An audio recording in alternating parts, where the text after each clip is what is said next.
ହଂସକ ନିଶ୍ୱନେ ହାସେ ଭାସେ ସେ କି ନିଘନେ ନଦେଲୁ ଧରା।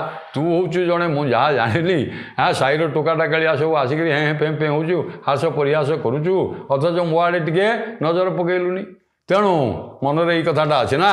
ତେଣୁ ହଂସକ କହିଲେ ନୂପୁର, ଏ ଯେଉଁ ନୂପୁର ପରିଧାନ କରିଛନ୍ତି ଗୋଡ଼ରେ, ହଂସକ ନିଶ୍ୱନରେ ଦୁମ୍ ଦୁମ୍ ହେଇ ଚାଲି ଯାଉଛୁ, ଦୁମ୍ ଦୁମ୍ ହେଇ ପଳେଇ ଆସୁଛୁ, ପିଲାଙ୍କ ସାଙ୍ଗରେ ଥଟ୍ଟା ମଜା ହେଇ ଧାଁ ଦୌଡ଼ କରୁଛୁ ଘର ଖଞ୍ଜା ଭିତରେ, ମୁଁ କ'ଣ ଦେଖୁନୁ କି? ତେଣୁ ହଂସକ ନିଶ୍ୱନେ ହାସେ ଭାସେ, ହାସରେ ହେଉ ବା କହିବାରେ ହେଉ, ନିଘନେ ନଦେଲୁ, ମୋତେ ଟିକିଏ ହେଲେ ନିଘନ ସମୟରେ, ଠିକ୍ ସମୟରେ ମୋତେ ଧରା ଦେଲୁନି। ଅଥଚ ତୋର ଯିବା ଆସିବା ଗତି, ତୋର ଚାଲିରେ ନୂପୁର ଧ୍ୱନିର ଶବ୍ଦ ମୁଁ ଶୁଣୁଛି, ତୋର ହାସ, ତୋର ଥଟ୍ଟା ମଜା, ପିଲାଙ୍କର କଥା ମୁଁ ସବୁ ଶୁଣୁଛି, ଅଥଚ ମୁଁ ଟିକେ କାମାର୍ତ୍ତ ହେଇଯାଇଛି, ତୋ ପ୍ରତି ଟିକେ ଆସକ୍ତ ହେଇଯାଇଛି। କାମାର୍ତ୍ତ ତ କହିବାକୁ ପଡ଼ିବନି, ଆସକ୍ତ ହେଇଯାଇଛି।